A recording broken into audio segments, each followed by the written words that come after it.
SSLC 2026 പരീക്ഷ കടുപ്പമാകുമെന്ന ഏറ്റവും പുതിയ റിപ്പോർട്ടുകൾ, സൂചനകൾ, അതിന്റെ വിശദാംശങ്ങൾ നോക്കാം. നിങ്ങൾ SSLC +2 പരീക്ഷ എഴുതുന്ന വിദ്യാർത്ഥികളാണെങ്കിൽ വീഡിയോ മുഴുവനായും കാണുക. ഏറ്റവും പുതിയ ചില നിർണായകമായിട്ടുള്ള തീരുമാനങ്ങൾ അല്ലെങ്കിൽ വരാൻ സാധ്യതയുള്ള സൂചനകൾ എന്തൊക്കെയാണ് എന്നാണ് ഈ വീഡിയോയിലൂടെ പങ്കുവയ്ക്കുന്നത്. രക്ഷകർത്താക്കൾക്കും വിദ്യാർത്ഥികൾക്കും ഒരുപോലെ ഉപകാരപ്രദമാകുമെന്ന് വിശ്വസിക്കുന്നു. നിങ്ങൾ ആദ്യമായിട്ടാണ് ഈ ചാനൽ കാണുന്നതെങ്കിൽ മറക്കണ്ട, ഇപ്പോൾ തന്നെ സബ്സ്ക്രൈബ് ചെയ്യുക.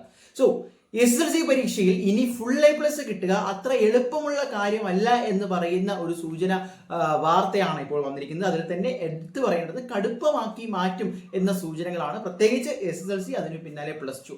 കഴിഞ്ഞ വർഷമൊക്കെ നമ്മൾ +2 കണ്ടതാണ്. ഒരുപാട് ടഫാക്കി പല പേപ്പറുകളും, പ്രത്യേകിച്ച് കെമിസ്ട്രിയും ഫിസിക്സും സയൻസ് വിഷയങ്ങളും കൊമേഴ്സ് വിഷയങ്ങളും ഒക്കെ മാറ്റിയതായിട്ട് നമ്മൾ കണ്ടു.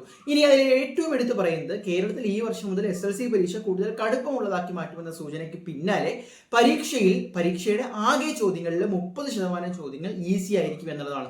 അപ്പോൾ അതുപോലെ 50% ചോദ്യങ്ങൾ ശരാശരി നിലവാരത്തിലുള്ളതായിരിക്കും എന്നും ഈ ഒരു വാർത്തയിൽ പറയുന്നുണ്ട്. അപ്പോൾ 30% ബിലോ ആവറേജ് നിൽക്കുന്ന വിദ്യാർത്ഥികൾക്ക് പോലും വളരെ വേഗത്തിൽ സ്കോർ ചെയ്യാൻ പറ്റുന്നതാണ് എങ്കിൽ 50% ആവറേജ് വിദ്യാർത്ഥികൾക്ക് ഒരു വിധത്തിൽ അറ്റൻഡ് ചെയ്യാൻ പറ്റുന്നതായിരിക്കും. എന്നാൽ ബാക്കിയുള്ള 20%, ഈ ഒരു 20% ആണ് അതിൽ വളരെ കുഴപ്പിക്കുന്നത്. ഏറെ കടുപ്പമുള്ള ചോദ്യങ്ങൾ, അതായത് എബോ ആവറേജിൽ ഒരു ഹൈ ലെവലിൽ പഠിച്ചു കൊണ്ടുപോകുന്ന വിദ്യാർത്ഥികൾക്ക് മാത്രം സ്കോർ ചെയ്യാൻ പറ്റുന്ന തരത്തിലുള്ള ഒരു കടുപ്പമുള്ള രീതിയിലായിരിക്കും. അപ്പോൾ ഈ 20% ചോദ്യങ്ങളാണ് നിങ്ങളുടെ A+ലേക്കുള്ള യഥാർത്ഥ ജേർണി നിശ്ചയിക്കുന്നത്.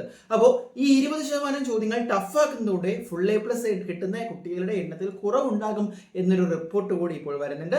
അതുപോലെ തന്നെ വാർഷിക പരീക്ഷയിലും മോഡൽ പരീക്ഷയിലും, അതായത് SSLC ആയാലും +2 ആയാലും അവസാനത്തെ പബ്ലിക് എക്സാമിനും അതിനു മുമ്പുള്ള മോഡൽ എക്സാമിനും ഇതേ പാറ്റേണിലായിരിക്കും ക്വസ്റ്റ്യൻസ് തയ്യാറാക്കുന്നത്. അപ്പോൾ നിങ്ങൾക്ക് ചെയ്യാൻ പറ്റുന്ന ഒരു കാര്യം, നമ്മുടെ HSS ലൈവ് റിപ്പോർട്ടറിൽ പോയിട്ട് ക്വസ്റ്റ്യൻ പേപ്പറുകൾ ഡൗൺലോഡ് ചെയ്യുക. അതോടൊപ്പം തന്നെ ഈ രീതിയിൽ നമ്മുടെ പ്രധാനമായിട്ടും മോഡൽ പരീക്ഷ കഴിയുമ്പോൾ നിങ്ങൾക്ക് ഏകദേശം ഒരു ധാരണ ഉണ്ടാകും എത്രത്തോളം ക്വസ്റ്റ്യൻസ് കടുപ്പമായിരിക്കുമെന്ന്. എന്തായാലും മോഡൽ പാടായാലും നിങ്ങൾ പേടിക്കേണ്ട കാര്യമില്ല എന്നുള്ളത് തന്നെയാണ്. അപ്പോൾ നന്നായിട്ട് പഠിച്ചു തുടങ്ങുക. സമയം ഇത് തന്നെയാണ് ബെസ്റ്റ് ടൈം. 40 ദിവസം തികച്ചില്ല നിങ്ങളുടെ പബ്ലിക് എക്സാമിന് വേണ്ടി. സ്റ്റഡി ടിപ്സും പ്ലാൻസുമായിട്ട് നമ്മൾ ഈ ചാനലിൽ തന്നെ വീഡിയോകളുമായിട്ട് വരുന്നതാണ്. തൽക്കാലം നിർത്തുന്നു.